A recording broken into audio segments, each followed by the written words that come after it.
Hello everybody, I'm Hrothgar, and this is a response video to Shad's question, what medieval weapons would centaurs use? It's more likely you know him than me, but in case you don't, there's a YouTube channel called Shadiversity. I'll put a link down there. It's an Australian guy who likes to talk about swords, medieval weapons, armour and castles. And dragons. He loves dragons. Really good channel. I discovered about half a year ago.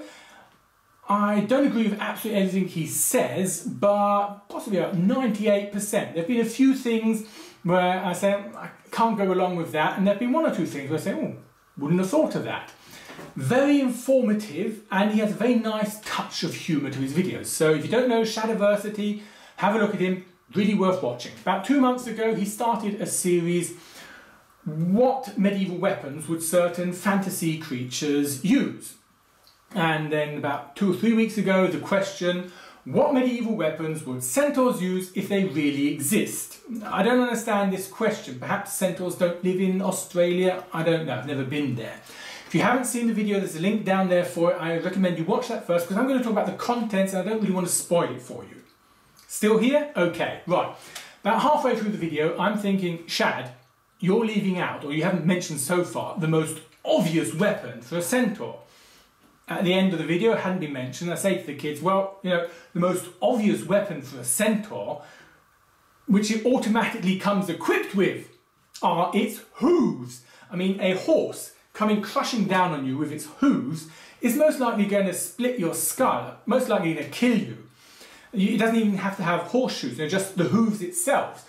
And centaurs come equipped with that. They wouldn't even need metal spikes or anything, just normal horseshoes. And then one of the children pointed out that that's not really a medieval weapon.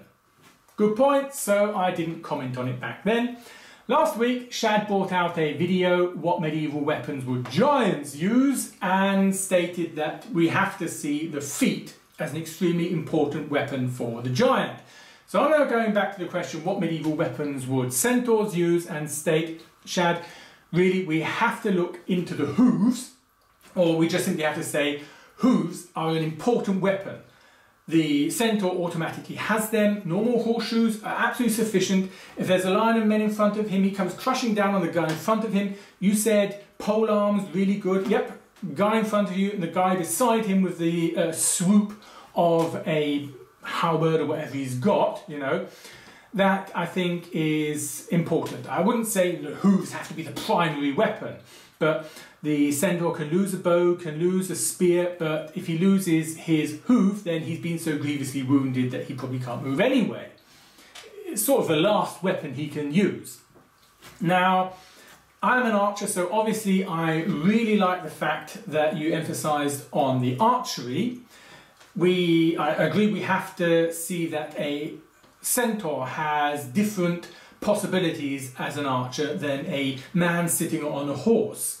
Now, a lot of people have always said horse archers have short bows because you've got this thing, the neck, you know, and the head that's sort of in the way, and to get over it, for instance, you need to have a short bow, and for other reasons.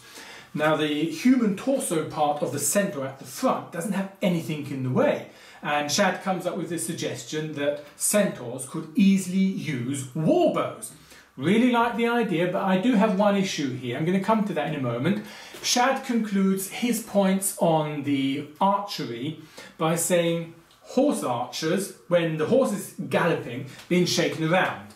And to compensate, they come out of their saddle, okay, not all of them, but a lot of them, and their legs can absorb a lot of the shock so that they're more calm when they're shooting. A human torso directly connected to the horse part cannot do that, so the centaurs might have problems when galloping along that they cannot get steady shots. After the video, Lena pointed out, or suggested, how about when galloping that the centaurs make little leaps, okay? They don't have to make a huge leap through the air, but whenever they're about to shoot, they just leap up, so they're in the air and calm, right? And they shoot. Gallop, leap, shoot. Gallop, leap, shoot. Just as a suggestion. Now, the point I don't like, well, I don't want to say I don't like, but one thing that comes to mind, if you equip centaurs with bows and arrows, don't get carried away, because they cannot shoot at anything directly in front of them. You see, if I'm a human being sitting on a horse, as just said, I can lift myself out of my saddle and I can bend all the way back here, come all the way around there. I can't cover a full 360 degrees, but I can cover most of my surrounding with my bow. If, however, my hips are actually attached here and I cannot turn them, I've got about 90 degrees that I can cover. That's it. Now you say, oh come on, you can shoot like that. No, we're talking about shooting realistically. I can make a separate video about this, but you have to have your arm going out of the shoulder and draw all the way, and this means you can come, if that's 0 degrees, this is minus 90 degrees, I can come to about minus 30 degrees, and actually that's a bit past 60 degrees I think, but I cannot, that is as far as I can turn, and actually I'm cheating, I'm turning one of my legs to get this far. So realistically they wouldn't be able to shoot at things directly in front of them. Centaurs would have to just charge past the enemy and they could shoot at them. And this is one point where I would feel I could agree with Mr. Lars Anderson that it would be useful if the centaurs can shoot using both hands. So they can swap into the other hand to shoot in that direction. Once again though, there's only 90 degrees here and 90 degrees there that they can cover. They can't realistically shoot at things directly in front of them. The conclusion you come to with the pole arms, I just utterly agree with, yes. And I'd also like to point out, it's not just that reach is advantageous, but I think it's very necessary for the centaur to have reach, because if I'm standing and there's a centaur in front of me, I think I'm looking into his navel at least. So if he's all the way up there, he'll need to cover against whatever I can do down here. So he needs some long reach to be able to block low blows. And another thing is that being though his torso is so far up, he might be able to perform certain maneuvers swinging from down low in a way that a normal human cannot do who's standing on the ground. So I think you equip the centaur with bow for distance. He can then slip it into some sort of sheath, take out his pole arm, close in using both feet, sorry, his hooves and the pole arm for melee. Now, one thing that you brought up was, and you said a weapon that most people won't think of as a weapon but would be really good for centaur, human on the back. And definitely go along with that. Here, however, no archer on the back, because if I'm on the back of a horse, then I've got the head and the neck here, I can actually get up and lean over that. If I've got a human torso in front of me, possibly even with a shield here, an arm, head, I can't shoot at anything that's in front of me. I can only shoot at things over here, and I'll need to move my bow over like that to shoot on the other side. This is awkward.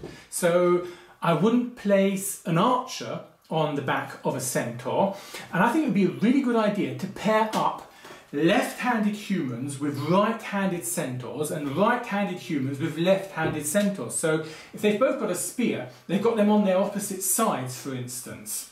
Just an idea. We got a little bit carried away on this point though and said, well, putting one human on the centaur's back is a good idea, but put hobbits on there. One on each side, okay? So you've got the centaur attacking the front, and you've got the hobbits that can attack the sides and the front.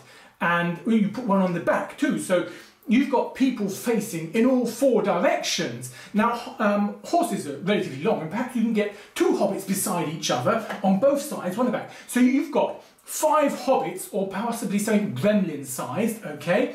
And they've got crossbows, okay? So you've got this thing charging towards you, and it's got crossbows that can shoot in all directions. And as I said, we got a bit carried away there. One thing I have to say about small people with crossbows, obviously use small crossbows, and they do not have the firing power you might imagine. Now here the hobbit, gremlin, gnomes, whatever, can sort of be positioned that they can actually shoot forward.